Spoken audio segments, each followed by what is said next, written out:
नमस्कार, मृदुभाषी के इस खास कार्यक्रम शख्सियत में आपका हार्दिक स्वागत है। मैं हेमंत शर्मा। आज हम आपको खेल जगत की एक ऐसी शख्सियत से मुलाकात करवाने जा रहे हैं जिन्होंने एक हीरे को इस कदर तराशा कि वे देश और दुनिया में आज नाम रोशन कर रहे हैं। यदि बात की जाए हीरे की, सोने की और चांदी की, तो उसकी कीमत बढ़ाने वाले जो लोग, जो कारीगर हैं, जो कोच हैं, वे ही उसकी सही कीमत जानते हैं। आज वेंकटेश अय्यर, जो कि कोलकाता नाइट राइडर्स के ओपनर के रूप में देश और दुनिया में ख्याति अर्जित कर रहे हैं, उसके पीछे बहुत बड़ा हाथ उनके कोच दिनेश शर्मा जी का है। आज दिनेश शर्मा जी हमारे साथ है। दिनेश जी, आपका बहुत बहुत स्वागत है। बहुत बहुत धन्यवाद हेमंत भाई। मैं सबसे पहले आपसे यही जानना चाहूँगा कि कहते हैं कि पूत के पाँव पालने में नजर आते हैं। वेंकटेश की जो प्रतिभा है, चाहे वो बैटिंग की हो, चाहे वो बॉलिंग की हो, चाहे वो विकेट कीपिंग की हो, कब नजर आई? आपको क्या लगा कि इन सारी चीजों में वो इतना अच्छा बेहतर परफॉर्म कर सकते हैं? सर, ये 2011-12 की बात होगी। मैं इंदौर डिवीजन का उस वक्त ज्वाइंट सेक्रेटरी था। तो हम लोग एक टूर्नामेंट होता है जो एमपी की टीम बनती है, उसके पहले इंदौर डिवीजन की टीम बननी थी। तो इंदौर के क्लब्स के बच्चों को हम लोग ट्रायल्स के लिए बुलाया था। तो उसमें वेंकटेश भी आया था। तब वेंकटेश बहुत छोटा था, नोन नहीं था। एक खनुजा क्लब था, उससे शायद वो खेलता था। तो सिलेक्ट हो गया। तो वो इनिंग में जब दोनों टीमों को हम लोग खिला रहे थे, तो दोपहर में वो बैटिंग करने आया। तो मैंने देखा उसने 3-4 शॉट्स मारे, कवर ड्राइव मारा, एक ऊपर से मारा। दुबला पतला था, लंबा था लेकिन दुबला पतला था। तो उसके शॉट्स को, पावर को देखने के बाद मुझे लगा कि यार ये लड़के के अंदर कुछ अलग सा है। लेकिन वो जल्दी, चूंकि 20-25 रन पे आउट हो गया था और उस साल वो टीम में कहीं सेलेक्ट नहीं हुआ था। कुछ समय बाद ऐसी घटना घटी कि मदर के साथ मेरे पास आया था। तो मैंने उसकी मदर को छूटते से ही मुझे ऐसा लगा, अब ये होते है कि कहीं ना कहीं मैं भगवान पे बिलीव करता हूँ कि कनेक्ट हुआ होगा ईश्वर का। तो मैंने उसकी मदर को बोला कि मैडम, ये आपका बेटा अच्छा खेलता है, मुझे जो देखा है, आप इसको या तो, उस वक्त हम लोग एमवाईसीसी का अच्छा हम लोगों ने काम किया था, तो मैंने बोला या तो हमारे पास भेजो या फिर संजय जगदाले जो इंदौर के महागुरु हैं उनके पास भेज सकते हो आप। तो उन्होंने उस वक्त तो थोड़ा सा हंसते हुए टाल दिया कि बोले कि सर अपने कोच के साथ इन्फेक्शन वगैरह है। वो जाते थे मोहल्ले में ही अपने। आफ्टर 6 मंथ, 6 महीना गुजरा होगा, उनको जैसे भी रियलाइज हुआ होगा या वो वेंकटेश ने बोला होगा कि सर वहाँ एमवाईसीसी में सिखाते हैं तो मुझे वहाँ जाना है। तो मदर को लेके मेरे पास वो आया। फिर उनके मदर और फादर दोनों थे। फिर मेरी आधा घंटा डिस्कशन हुआ और मैंने उनको बोला कि आपने 6 महीने अपना नुकसान किया, खैर कोई बात नहीं। अब चूंकि लड़का मेरे देखा हुआ था और मुझे एक टैलेंट दिखा था, तो मैंने बोला कि ठीक है आप भेजो, फिर मैं उस पर काम शुरू करूं। जिस दिन वो क्लब में आया, डे बाई फर्स्ट, मुझे याद है, वो भी समय याद है मेरे को। हमारे साथ हमारे जूनियर भी थे। उसने जो पहले दिन ही बैटिंग की, तो मुझे उसी वक्त कुछ आभास हुआ था कि लड़का अच्छा है और इस पे हमको मेहनत करनी चाहिए। तो तब वो कंफ्यूजन था। वो विकेट कीपिंग भी करता था, जो हर बच्चों के साथ होता है। क्रिकेट में आते हैं सभी ऑलराउंडर होते हैं, विकेट कीपर भी होते हैं, बैट्समैन भी होते हैं, सारे ओपनर होते हैं, बॉलिंग भी करते हैं। बट मैंने फोकस जो है उसको बैटिंग के ऊपर, मैंने बोला करो। और चूंकि उसकी लंबाई 6 फीट उस वक्त भी थी, 6 फुट 1 थी, तो विकेट कीपिंग में थोड़ा सा मुझे डाउट रहता था कि क्योंकि उतना बैठने का काम बहुत ज़्यादा रहता है। तो मैंने उसको मना वहीं से किया कि मैंने विकेट कीपिंग नहीं करना बेटा, बैटिंग करना है। बैटिंग स्टार्ट किया और बहुत जल्दी पिक किया। मतलब मुझे लगता है कि जो मैं सोचा था उससे भी ज़्यादा फास्ट। क्या बात है। एमवाईसीसी में चूंकि आप बहुत लंबे अरसे से कोच की भूमिका में हैं, ऐसे में कई प्रतिभाएं आपके सामने होती है, कई होके गुजर जाती है। इन लोगों में से एक बेहतर बैट्समैन, बेहतर बॉलर, बेहतर विकेट कीपर का चयन करना एक अपने आप में कठिन होता है, क्योंकि इतने सारे लोग होते हैं। किस तरह का क्राइटेरिया क्या होता है, किस तरह से आप उन बच्चों को ग्रूम करते हैं? सर, मुझे 25-30 साल क्रिकेट को, मतलब कोचिंग और खेलते हो तो 40 साल खैर हो गए। मैं इस चीज़ पे बिलीव करता हूँ सर कि क्रिकेट या कोई भी गेम्स एक आर्ट है। एक जैसे गायन बादन या हम अलग लोग सितार बजाते हैं, उसी तरह एक क्रिकेट भी ना एक तरीके का आर्ट है। और हम मतलब मैं ये चीज़ जानता हूँ, मैं दूसरों को तो नहीं, लेकिन मैं ये चीज़ देखता हूँ कि नेचुरल जिस लड़के के अंदर कुछ होगा वो बॉडी का भी होता है कि बॉडी का अलाइनमेंट कैसा है, बैटिंग के अंदर उसके स्ट्रोक्स नेचुरल कितना अच्छा है, माइंडसेट कितना अच्छा है, माइंड का टफ कितना है। बच्चे बहुत अच्छा खेलते हुए, मैं मतलब मेरा एक्सपीरियंस इधर है कि बच्चे बहुत टैलेंटेड हैं और बहुत अच्छा नेट्स पे बैटिंग करते हैं। मैच आता है, मेंटली वीक रहते हैं, वो जल्दी आउट हो जाते हैं। तो मेरा अनुभव में हम लोग कई सारी चीज़ें मैं वॉच करता हूँ कि लड़के के अंदर ये चीज़ें हैं कि नहीं। पैरामीटर्स एक हमारा होता है, उस पैरामीटर के ऊपर हम वर्क करते हैं। कई बार बच्चे क्लिक करते हैं, कई बार बच्चे कुछ आगे जाने के बाद रुक जाते हैं। वेंकटेश का जो मैंने जो सोचा था कि दो चीज़ों पे वर्क में उसका करता है, एक तो नेचुरल वो गॉड गिफ्टेड है कि बहुत फुटवर्क का भी यूज नहीं करता है, लेकिन बॉल को पिक बहुत अच्छा करता है। बॉल का पिक क्रिकेट में ये होता है कि जो बॉल दूर होती है, जो अपनी बॉडी से दूर होती है, वो हेड और हैंड का कोऑर्डिनेशन बॉल को मिडलिंग करता है। मतलब एक क्रिकेट का टर्मिनोलॉजी है ये इसमें। तो हम ये वॉच करते हैं कि यार ये लड़के के अंदर ये है क्या। आज वर्ल्ड के जितने भी है, गैरी सोबर्स रहे हों या अभी करंट प्लेयर में वीरेंद्र सहवाग का नाम आता है, युवराज सिंह हुए हैं, ये कहीं ना कहीं एक गॉड गिफ्टेड इनके अंदर रहता है। हम कोचों का काम है कि उसको पकड़ें और उसको ग्रूम करें। तो वेंकटेश के साथ भी ये हुआ कि उसकी जो अच्छी चीजें थी उसको लेकर हम गए और गेम तो ग्रूम हुआ, लेकिन मेंटली जितना वो स्ट्रांग लड़का है, ये आईपीएल में मुझे भी मालूम पड़ा कि इतना मेंटल क्या बात है, ये इतना स्ट्रांग है। ये इसी बात से जाना जा सकता है कि आईपीएल की पहली बॉल पर जो 6 मारकर उन्होंने शुरुआत की थी, तो ये उनका कॉन्फिडेंस बोलता है। ये कॉन्फिडेंस क्या बचपन से ही था या धीरे धीरे वो अपने आप को बेहतर करते गए? देखिए सर, एक नेचुरल जहाँ तक सवाल है कि वो बच्चे के अंदर तो रहता है। साथ में वो लगभग 5-6 साल से रणजी ट्रॉफी खेल रहा है। डेफिनेटली जब रणजी ट्रॉफी खेला तो धीरे धीरे वो ग्रूम किया और उस प्रेशर को, वो रणजी ट्रॉफी का भी फर्स्ट क्लास क्रिकेट है, उस प्रेशर को, मुश्ताक अली को प्रेशर को झेलते हुए गया। एक मैं ये भी जानता हूँ कि सर वो उस लेवल का प्रेशर वो झेलता था। एक बहुत अच्छी चीज़ ये भी हुई कि जब वो आईपीएल में सेलेक्ट हुआ तो एकदम से बहुत बड़ा टूर्नामेंट्स के अंदर वो इंटर हुआ। मैं बोलूँगा बाई लक, उसको शुरू के 7th मैच नहीं मिले खेलने को।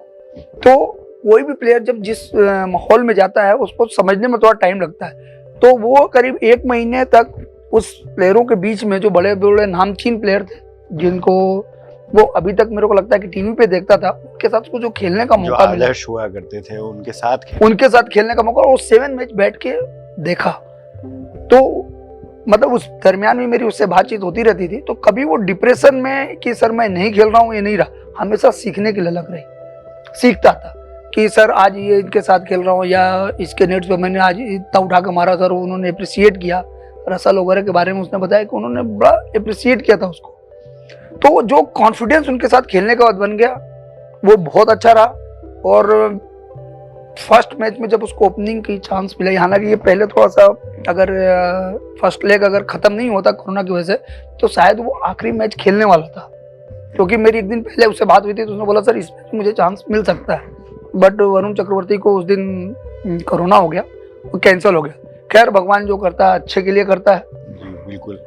बचपन से आप वेंकटेश अय्यर को देखते आ रहे हैं और आज वेंकटेश अय्यर यदि कहा जाए तो वर्ल्ड कप T20 मैच या टीम का हिस्सा भी कहे जा रहे हैं और कोलकाता नाइट राइडर्स में बहुत ज़बरदस्त उनकी ओपनिंग रही। एक शिष्य जब इतना ज़बरदस्त खेलता है, देश और दुनिया में नाम रोशन करता है, तो एक कोच के मन में किस तरह के भाव होते हैं, कितनी खुशी महसूस करता है, जिसे आपने बचपन से ग्रूम करते हुए आज इस लेवल पे लाके खड़ा किया।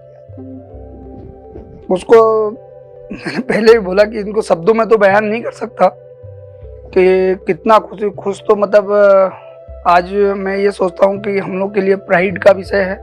एक कोच के तौर पे मैं ये बोलूँगा कि मैं एक ड्रीम देखता था जिस दिन एमवाईसीसी में आज से 22 साल पहले मैं जब कोचिंग स्टार्ट किया था, तो मैं शुरू से शायद इस टाइप का विजन मेरा बड़ा था मैं खुद भी क्रिकेट खेला हूँ और मेरा विजन उस वक्त भी था कि मैं इंडिया खेलूँ, बट अनफॉर्चुनेटली हर आदमी की किस्मत में नहीं होता है या इतना टैलेंट नहीं होता कि खेल पाए, तो शायद मैं नहीं खेला। मैं उस विजन को आगे देखता था कि यार मेरे पास ऐसे लड़के तैयार करूं कि जो इंडिया खेल सके। मेरा ऐसा सोचना है कि यदि कोच के अंदर वो जो कॉन्फिडेंस होता है कि यार मैं तैयार कर सकता हूं, वही लड़कों को बता सकता और इतना बड़ा ड्रीम और इतना बड़ा विजन दिखा सकता है। मैंने वेंकटेश को, आज वेंकटेश चमका है, आज लोग जाने हैं, आज 3 साल पहले से उसको मैं इस बात के लिए प्रेरित करता था कि बेटा तू आईपीएल खेल सकता है, तू इंडिया खेल सकता है। उसके अंदर विश्वास भरा। वो जब जाता था, ट्रायल से आया, 2 साल निराश हुआ, बोले कि सर मुझे लगता है कि मैं हल्का हूँ। मैंने बोला हल्का नहीं है, दिमाग से हल्का है, मेंटली टफ बन, तुम खेल सकते हो। मैंने कंपेयर करके बताया कि इन लड़कों के शॉट इतने जाते हैं क्या, तुम्हारे पास जाते हैं। तो सर उसको जब प्रूव किया ना, तो वो बहुत ज़्यादा, मुझे तो बहुत गर्व और खुशी तो ज़बरदस्त है ही। आप क्या भूमिका देखते हैं, आप क्या भारतीय टीम में कहाँ स्थान देखते हैं आप वेंकटेश अय्यर? सर जो एज ए कोच मेरा अपना विजन होगा वो तो जो है। मैंने तो जो इंडिया के टॉप एनालिसिस करने में महारत है, सुनील गावस्कर, वहाँ पे बैठे वीरेंद्र सहवाग, आकाश चोपड़ा, ये जो बड़े धुरंधर जो क्रिकेटर जो इंडिया के लिए रिप्रेजेंट किया है, उस प्रेशर को वो समझते हैं। मुझे लगता है कि 3rd मैच से गावस्कर ने ये बोलना शुरू कर दिया था कि जिस मेंटल लेवल का प्लेयर ये दिख रहा है, उस ऊंचे क्रिकेट में, जहाँ बड़ा क्रिकेट होता है, जो इंटरनेशनल क्रिकेट होता है, वहाँ पे बहुत सारी टेक्निक नहीं, वहाँ पे आदमी मेंटल कितना, क्योंकि टेक्निकल तो सभी रहते हैं, सबको क्रिकेट खेलना मालूम होता है, कौन मेंटली टफ है। तो मेरे विजन क्या, मैं उनकी बातें भी सुन रहा हूँ, जो देख रहा हूँ, तो मुझे ऐसा लगता है कि अगर भगवान ने चाहा तो ये कंट्री के लिए भी खेलेगा और उस एरा में ये लंबे समय तक रहना चाहिए। मेंटली रूप से बहुत मजबूती की बहुत आवश्यकता होती है, क्योंकि ग्राउंड पे रहते हैं तो एक अलग प्रेशर होता है, पब्लिक का प्रेशर होता है, देश का प्रेशर होता है, खिलाड़ियों का प्रेशर होता है, टारगेट का प्रेशर होता है, और कहीं ना कहीं खेल के साथ आपको मेंटली रूप से बहुत मजबूत होने की आवश्यकता होती है। परिवार की बात की जाए तो किस तरह का सपोर्ट परिवार का रहा? आप लोग क्योंकि बचपन से देखते आ रहे हैं, तो कितना सपोर्ट परिवार के साथियों का रहा? परिवार में मदर फादर किस तरह से सपोर्ट करते थे वेंकटेश को, आप चूंकि बचपन से देखते आ रहे हैं उसको? सर वो एक बहुत अच्छी चीज़ उसके अंदर ये कि वो पढ़ने में भी बहुत जीनियस था। उसका एकेडमिक आप रिकॉर्ड देखेंगे तो थ्रू आउट वो 1st डिवीज़न का लड़का था। उसने सीए किया, एंट्रेंस पास किया, क्रिकेट की बदौलत उसने फाइनल छोड़ के फिर उसने एमबीए किया, फाइनेंस में किया, और उसमें उसको कैंपस इंटरव्यू में भी उसका कॉल था और हो सकता था सेलेक्ट। उसकी मदर ने 2-4 बार बोला, जब वो पीरियड ऐसा था, हिलता है आदमी कि क्रिकेट के अंदर, जब वो रणजी ट्रॉफी खेल रहा था, पिछले 4-5 साल से तो खेल ही रहा था, कई बार उसकी मदर ने मेरे को बोला कि सर अब इसकी एज हो रही है, लोग हमारे रिश्तेदार नातेदार ये बोलते हैं कि अगर नहीं करेगा तो कहीं का नहीं रहेगा। मैं बार बार उनको हौसला देता था कि आप वेट करो, जो लोग आपको बोलते हैं कि कुछ नहीं करेगा, वो ऑटोग्राफ के लिए आएंगे आपके पास। क्या मालूम क्यों, ये एक उसकी जिस दिन मैच में रन बनाया, उसकी मदर का पहला फोन आया मेरे पास और वो लिटरली रो रही थी। उसने ये बोला कि सर आपका जो कहा हुआ ये चीज़ आज सफल हो गया। तो फैमिली में उसकी मदर का जहाँ तक जानता हूँ सर, वो फुल डेडिकेटेड थी। एक्चुअली फादर तो उसके जॉब में थे और ज़्यादातर पेरेंट्स का रोल में फादर जो होता है वो अभी न्यू जनरेशन में, पुराने में नहीं, न्यू जनरेशन में मदर ही पूरा लेके चलती हैं। इसकी मदर पूरी तरह इन्वॉल्व रहती थी। और वेंकटेश मुझे लगता है कि पिछली 2 मुलाकातों में बगैर मदर के मेरे पास आया होगा, अदरवाइज वो मदर को लेके ही आता था। तो मैं उसको बोलता था कि मम्मी बॉय से निकल बाहर अब तू 25, मतलब उसकी फैमिली कितनी इन्वॉल्व थी। मतलब मदर का बहुत ही लाडला और मदर के साथ ही निकलता था। माँ का प्रेम भी है और माँ लगातार उन्हें देखते भी आ रही थी बचपन से, तो माँ का आशीर्वाद कहीं ना कहीं है, आज भारतीय टीम में पहुंचाने में बहुत बड़ा हाथ भी कहा जा सकता है। सौरव गांगुली के बहुत बड़े फैन कहे जाते हैं। और मैंने सुना है कि बचपन में राइट हैंड खेलते थे और सौरव गांगुली को खेलते देख के उन्होंने लेफ्ट हैंड खेलना शुरू किया। क्या इसमें कोई सच्चाई है? नहीं, मैंने जब से देखा है जी, तो सौरव गांगुली और इनमें एक ही समानता थे कि सौरव गांगुली भी लेफ्टी बैटिंग करते थे और राइट हैंड से मीडियम पे डाला करते थे। वेंकटेश भी वही काम करते हैं कि लेफ्टी बैटिंग और राइटी बॉलिंग करते हैं। डेफिनेटली जब जिस वक्त वेंकटेश बड़ा हो रहा था जी, उस वक्त सौरव गांगुली इंडिया का कप्तान बने और सौरव गांगुली ने पहली बार मुझे लगता है कि ये इंडिया के प्लेयर्स के अंदर भरा कि हम विदेशों में जाके भी जीत सकते हैं। वो लॉर्ड्स के अंदर जो आपका जो उसका टी शर्ट उतार के जो लाना है, तो उस एरा के सारे जो भी प्लेयर्स थे सब सौरव गांगुली के फैन थे। तो वेंकटेश तो स्पेशली लेफ्टी बैटिंग करता है, राइटी बॉलिंग करता था, तो उसको लगता था कि यही मेरे उस्ताद हैं। तो जाहिर सी बात है कि सौरव गांगुली के बहुत बड़े फैन और शुरू से कुछ बैटिंग में कॉपी भी करने की कोशिश करता था, अडॉप्ट करने की कोशिश बिल्कुल करते थे कोशिश कि करता किस था। तरह से खेलते हैं, किस तरह से आगे बढ़ा जाए। बिल्कुल बच्चे वो कॉपी करता था और मतलब रियली फैन है वो सौरव गांगुली का। और लेकिन सौरव गांगुली का खेल थोड़ा अलग था और वेंकटेश का खेल थोड़ा अलग है। लेकिन एक शांत स्वभाव, जैसा कहा जाता है कि वेंकटेश अय्यर परिवार में या ग्राउंड पे बहुत शांत नजर आते हैं, बहुत शाय नजर आते हैं, लेकिन ग्राउंड पे उतने ही एग्रेसिव नजर आते हैं। ये कॉम्बिनेशन कैसे कितना भिन्न है ये अपने आप में, कि ग्राउंड पे खेलते हैं तो ऐसा लगता है कि ये बहुत ही एग्रेसिव व्यक्ति होंगे, लेकिन बाहर होते हैं तो बड़े शांत नजर आते हैं। एक तो मेरा ऐसा मानना होता है कि जो साउथ के जो लोग होते हैं उनमें एक खूबी पाई जाती है कि अपने काम के प्रति बड़े सिंसियर होते हैं, बिल्कुल फोकस रहता है, फोकस रहता है। तो यूं वेंकटेश जो शांत दिखता है तो चुलबाज वो भी सारी मजाक वजाक सब करता है, लेकिन अपने लोगों के बीच में करता है हाँ, और अपने दोस्तों में करता है। बाकी जिसे हम लोग या जो बड़े होंगे वहाँ बहुत रियली शांत रहता है। दूसरा है कि सर वो पढ़ा लिखा भी है, तो वो चीज़ों को समझता था, समझते हैं, समझदार लड़का था। बिल्कुल। और क्रिकेट का जो उसका नेचर है, हमने कभी भी शुरू से उसको बात की थी कि नेचर को मारना नहीं है, तो उसका जो क्रिकेट का नेचर है वो एग्रेसिव है, वो बॉल को हिट मारता है और ये कुदरती है, ये भगवान ने उसको बना के भेजा है, इसलिए वो कॉम्बिनेशन बहुत अच्छा बना के रखा फिट है, बैठता है। फिट बैठ। और ये खासियत भी है कि यदि आप एग्रेसिव हैं और ग्राउंड पे बहुत एग्रेसिव रूप से खेलते हैं तो उसे मारा ना जाए, तभी आप बहुत अच्छा खेल प्रस्तुत कर पाएंगे। आप MYCC में कोच की भूमिका में हैं, कितने प्रतिभाएं अभी आपको नजर आती है कि जो देश का प्रतिनिधित्व कर सकती है या मध्य प्रदेश टीम में जा सकती है, IPL में इंदौर के लोगों का चयन हो सकता है। जैसे कई खिलाड़ी अभी फिलहाल आवेश की बात की जाए, वेंकटेश अय्यर की बात की जाए, ये बहुत अच्छा खेल भी रहे हैं। और कितनी प्रतिभाएं हैं, कौन कौन नाम आपके सामने है जो बहुत अच्छा प्रस्तुत कर सकते हैं अपने आप को? नहीं सर, ये तो अगर मैं देखूं तो सबसे टफ जो जॉब होता है वो क्लब क्रिकेट चलाना होता है, क्योंकि जो क्लब में बच्चे बहुत आते हैं और बहुत पेरेंट्स लोग जल्दी निकाल भी लेते हैं अगर उनको मौका नहीं मिलता है। तो हम लोग उस खुशकिस्मत लोगों में से हैं जो हमने सोचा था थोड़ा हुआ। आज MYCC से करीब 6 लड़के रणजी ट्रॉफी में और उसके आसपास 25 वगैरह में खेल रहे हैं। जी।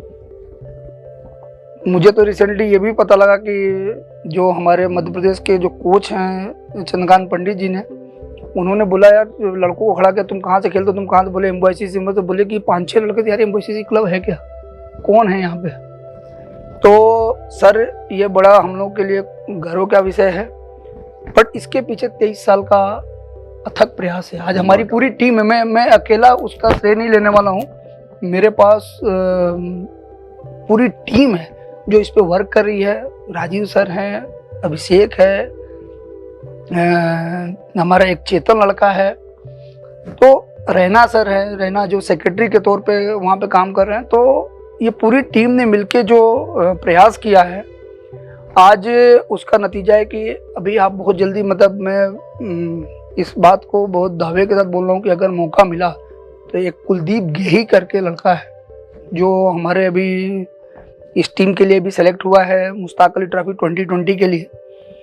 मुझे लगता है कि वो टैलेंट वाइज वेंकटेश से कहीं से कम नहीं है।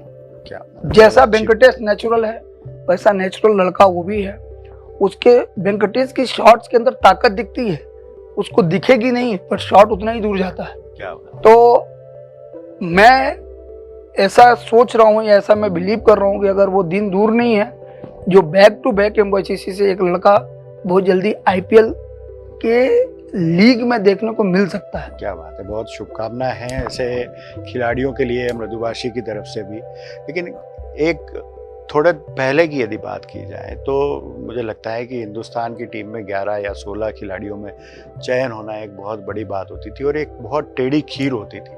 यही वह कारण होता था कि जो अच्छी प्रतिभाएं होती थी वे भी कहीं ना कहीं कैरियर को देखते हुए क्रिकेट से डाइवर्ट हो जाती थी। लेकिन आज आईपीएल है और दूसरे जो काउंटी मैचेस हैं वो कहीं ना कहीं खिलाड़ियों की प्रतिभाओं को उभारने में और उसे अपने कैरियर बनाने में भी बहुत सहायक है। आज उन्हें समय मिल रहा है खेलने के लिए भी और अपने प्रतिभा को सामने रखने के लिए भी, एक प्रेजेंटेशन रखने के लिए भी एक बहुत अच्छा मौका इन्हें मिलता है। तो किस रूप में देखते हैं इस तरह के मैचेस, इस तरह के टूर्नामेंट, इस तरह के काउंटी मैचेस जो हो रहे हैं उसमें कितनी प्रतिभाएं आप खिल के बाहर आने लगी है? बीसीसीआई ने पिछले जो आईपीएल स्टार्ट किया सर, ट्रिमेंडस जॉब। मतलब मैं बोलता हूँ कि आज वर्ल्ड पे हम लीड क्यों कर रहे हैं? लीड इसलिए कर रहे हैं कि ये जो लीग हो रही है आईपीएल, ये इंटरनेशनल किसी भी वनडे से 2020 से कम नहीं है। आप देखेंगे कि वर्ल्ड को इसने एकदम जोड़ दिया। सारे वर्ल्ड क्लास प्लेयर आज हमारे बच्चों के साथ खेल रहे हैं। जो वर्ल्ड के पहले क्या होता था कि लिमिटेड दायरा होता था, बहुत मतलब क्रिकेट बड़े शहरों में ही होता था, छोटी जगहों पे नहीं होता था। होता इसलिए था कि रणजी ट्रॉफी टीम हुई, लीग मैचेज नहीं होते थे, 1-2 मैच खेले, लड़के बाहर हो गए। लेकिन रणजी ट्रॉफी को लीग करना, फिर वनडे का मुश्ताक अली को लीग करना और उसके बाद आईपीएल जैसा प्लेटफॉर्म देना, बीसीसीआई इसके लिए बधाई का बात है। वर्ल्ड में जिसने भी ये प्लान किया होगा या सोचा होगा वो बहुत अच्छा। आज आप देखेंगे तो स्पोर्ट्स में क्रिकेट ही ऐसा गेम है जहाँ इंडिया के 200 बच्चे इस आईपीएल के माध्यम से करोड़पति हो जाते हैं। बिल्कुल। और जब तक पैसा नहीं होगा सर, जब तक कोई भी स्पोर्ट्स आगे नहीं बढ़ेगा। और मुझे लगता है कि आईपीएल की वजह से आज पूरे इंडिया के गांव-गांव में क्रिकेट पॉपुलर हो गया। बिल्कुल, क्रिकेट को पॉपुलर करने में आईपीएल का एक बहुत बड़ा योगदान कहा भी जा सकता है। और आज बात करें भारतीय क्रिकेट टीम की तो सचिन तेंदुलकर को ग्रूम करके उन्हें सचिन तेंदुलकर बनाने वाले कोच की भूमिका जिन्होंने निभाई वह बहुत महत्वपूर्ण है। वैसे ही वेंकटेश अय्यर को यदि आप खेलते हुए देख रहे हैं और उसकी तारीफ कर रहे हैं या बड़े खिलाड़ी उसकी तारीफ कर रहे हैं तो कहीं ना कहीं दिनेश शर्मा जी का उसमें बहुत बड़ा योगदान है। दिनेश जी, आपका बहुत बहुत शुक्रिया मृदुभाषी को समय देने के लिए। हम अगले कार्यक्रम में एक बार फिर किसी अलग शख्सियत के साथ आपके साथ रूबरू होंगे। तब तक के लिए हमें इजाज़त दीजिए। नमस्कार। Thank you.